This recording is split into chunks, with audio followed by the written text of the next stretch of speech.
네, 이번 시간에는 리포트를 토대로 종목 이야기 나눠보겠습니다. 개인 투자자들에게 조금 더 쉽고 명확하게 리포트 속 종목 이야기 해드리죠. 함께 하실 분 YG경제연구소의 차영주 소장 모셨습니다. 안녕하세요. 안녕하십니까? 먼저 첫 번째 리포트부터 바로 좀 체크를 해보겠습니다. 한화솔루션인데요. 증권사는 하나증권에서 제시를 했습니다. 내용부터 보시죠. 미국 증설 본격화로 퍼스트솔라와의 시총 격차가 축소될 수 있을지 제목을 갖고 있습니다. 투자 의견 매수였고요. 목표 주가 55,000원이 제시됩니다. 자, 먼저 미국 조지아에서 태양광 설비 증설 발표가 있었습니다. 그 내용부터 좀 소장님께서 설명해 주시죠. 예, 일단 뭐 하나솔루션의 발표 이후에 주가 움직임들이 좀 나타나고 있고요. 많은 분들이 이제 하나솔루션에 이제 관심을 좀 가지실 텐데 오늘 이제 증권가의 리포트들이 많이 쏟아졌습니다. 근데 우리가 알아야 될 내용과 그다음에 간과하고 있는 내용들을 적절하게 잘 담았다라고 먼저 모두에 말씀드리도록 하겠습니다. 일단 알려진 바로는 지금 하나솔루션 같은 경우 3.2조 원을 들여서 미국 조지에 이제 태양광 공장을 짓겠다라는 거죠. 이 공장의 성격은 일괄 체제를 갖추겠다라는 겁니다. 인곳을 만들고 웨이퍼를 만들고 인곳이라는 게 이제 태양광 그 웨이퍼를 만들기 위한 어떤 그 실리콘 기둥이라고 생각하시면 될 것 같아요. 그걸 자른 게 이제 웨이퍼고요. 여기에 이제 그 각종 셀을 좀 심고 그러고 난 다음에 이제 태양광에 이제 그 발원하는 모듈까지 만드는 통합 공장을 하겠다라는 겁니다. 자신들이 소재를 들여와서 모든 것들을 다 만들어서 통합적으로 만들겠다라는 거죠. 지금 이제 시장에서 관심은 이렇게 캐펙스 투자하는 기업들의 자금이 과연 적절하게 조달될 수 있겠느냐라는 부분들이죠.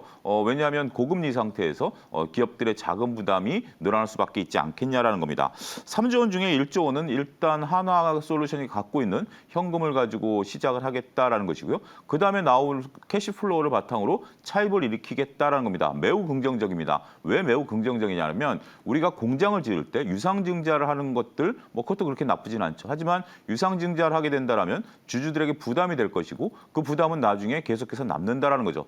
하지만 은행 같은 기업 같은 경우 유상증자는 이자를 내지 않고 차입은 이자를 내는데 무슨 소리냐? 그건 경영학적인 MBA 과정에서는 다릅니다. 유상증자를 할 때는 주주들에게 부담이 되는 거지만 이자를 낸다 하더라도 은행에서 차입을 한다라는 것은 결국 나중에 차입금을 갖고 나면 아무런 부담이 없는 거거든요. 그런 부분들이기 때문에 캐시플로우를 바탕으로 차입을 일으켜서 이 부분을 해결을 하겠다라는 하나솔루션의 보관은 매우 적절한 보관이다 이렇게 말씀드릴 수가 있겠습니다. 자, 그렇다면 하나솔루션의 올해 수익성 전망이 어떤지 실적에 대한 이야기도 안 할 수가 없잖아요. 예, 이게 바로 그 하나솔루션의 기대감 속에 감춰져 있는 어떻게 네. 보면 칼날 것 같다. 오. 저는 그렇게 표현을 드리고 싶어요.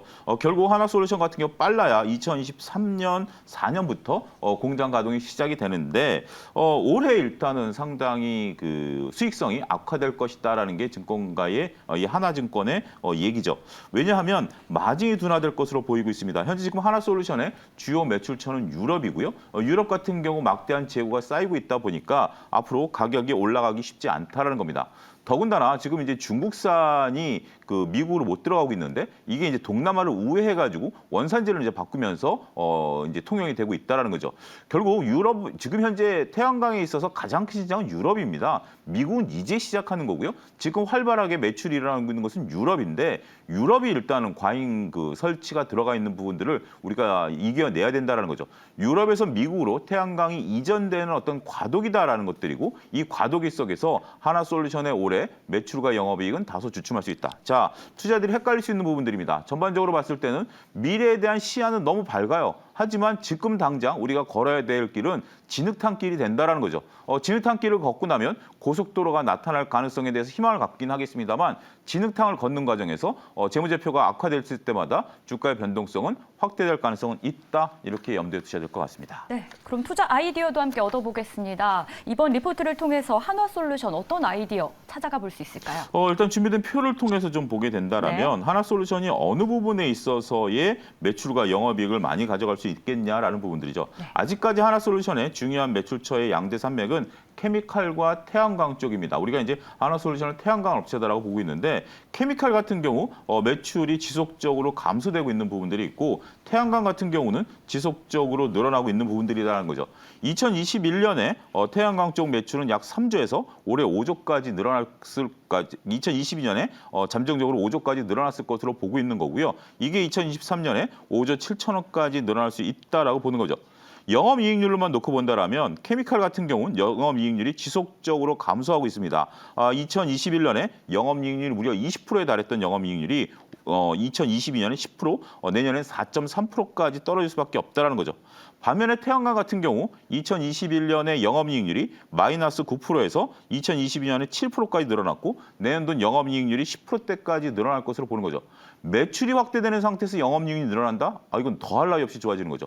매출이 늘었습니다만 영업이익률이 줄어든다는 것은 이거는 뭐 장사를 헛장사했다라고 보는 거죠. 하지만 이런 부분들이 앞으로 결국 하나솔루션은 태양광의 위치에 따라서 위상이 달라질 수 있다 이렇게 말씀드릴 수가 있겠습니다. 자, 그렇다면 이 리포트 믿어볼 수 있을지 저는 이 질문도 되게 재밌더라고요. 믿어봐도 될까요? 예, 일단 우리가 하나솔루션은 미래만 지금 집중하고 있습니다만 네. 그 미래를 가기 위한 지난한 과정이 펼쳐질 가능성에 대해서도 언급했다라는 것이 매우 중요하다 이렇게 말씀드릴 수 있겠습니다. 네, 한 줄 평으로 올해를 잘 넘기는 것이 관건이다라는 이야기도 해주십니다.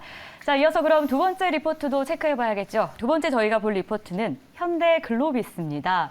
제목부터 함께 볼까요? 4분기, 작년 4분기 리뷰입니다. 이번에도 증익이라는 제목의 리포트를 한국투자증권에서 제시했는데요. 투자 의견은 매수였고 목표 주가는 28만 원이 제시가 됩니다. 자, 4분기 실적 전망도 궁금하고 영업이익이 컨센서스를 상회할 것이라고요?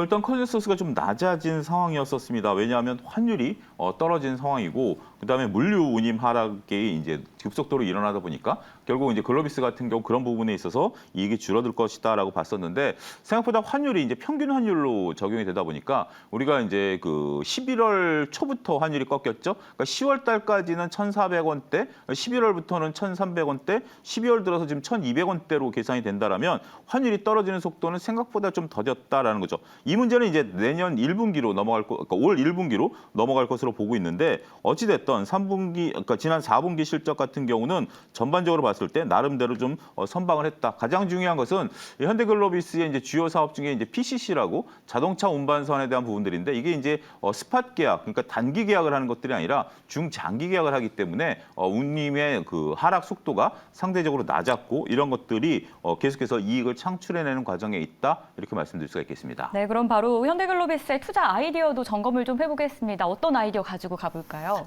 전반적으로 이제 그 한국투자증권에서는 네. 현대글로비스의 실적이 상당 기간 유지될 것으로 좀 보고 있는 거죠. 이것은 자동차 시황과는 좀 다릅니다. 자동차 시황이 자동차가 안 팔리는 부분들이 있습니다만 일단 운송되는 부분들이 있다라는 거죠.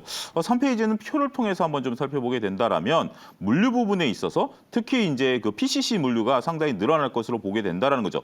2022년에 3천억에서 그 2023년에 일단 3,700억, 내년도에는 그러니까 2024년에는 4천억까지 늘어날 수 있다라고 보는 거고 또 한 가지 우리가 관심을 가지셔야 되는 거 지금 이 리포트에서는 많이 반영돼 있지는 않습니다만 CKD에 대한 부분들입니다. 반제품에 대한 부분들인데 이 CKD가 지금 현재 현대차 같은 경우 사우디와 CKD 공장을 짓겠다라는 MOU를 체결한 소식이 얼마 전에 전해졌었죠. 이게 만약에 가셔야 된다면 지금 네옴시티 입장에서는 뭘로 먹고 살 것이냐라는 거죠. 네옴시티를 짓는 건 좋습니다만 네옴시티에 거주하는 분들이 먹고 살 것을 걱정해야 되는 입장에서 현대와 같이 CKD 공장이 짓게 된다면 그 물량은 다 현대글로비스가 떠안게 됩니다. 그래서 그 부분에 대한 포커스도 여러분들이 염두에 두셔야 되지 않을까 싶습니다. 네, 그럼 이 리포트 믿어봐도 될까요? 예, 전반적인 사항들을 잘 이제 나타냈다는 점에서 믿어보자 이렇게 말씀드리겠습니다. 네, 자동차와 좀 다른 접근 필요하다라는 한 줄 평도 챙겨봐 보도록 하겠습니다. 이렇게 해서 오늘 리포트 내용은요, YG투자연구소의 차영주 소장과 함께했습니다. 고맙습니다.